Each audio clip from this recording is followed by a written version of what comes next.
Hi friends, नमस्ते। बहुत दिनों के बाद माता जी का प्यारा सा गाना लेके आई हूँ, आप लोग सपोर्ट कीजिएगा। ललकी चुनरिया ओढ़ाई दा नजर आ जई है माई, ललकी चुनरिया ओढ़ाई दा नजर आ जई है माई, नजर आ जई है माई, नजर आ जई है माई।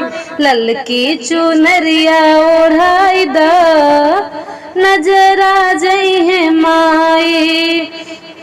मैया के मांगे में टीका शोभे, टीका शोभे हो बिंदिया शोभे, अखिया में कजरा लगाई दा नजर आ जई है माई। ललकी चुनरिया ओढ़ाई दा नजर आ जई है माई, नजर आ जई है माई, नजर आ जई है माई। ललकी चुनरिया ओढ़ाई दा नजर आ जई है माई।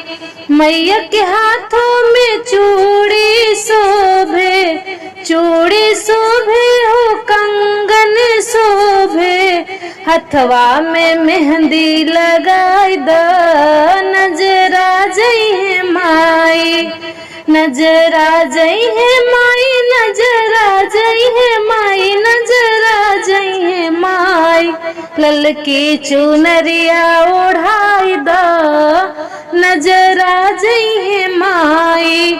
मैया के पावे में पायल शोभे, पायल शोभे हो बिछिया शोभे, एड़िया महावर लगाई दा नजर आ जई है माई, नजर आ जई है माई, नजर आ जई है माई, नजर आ जई है माई।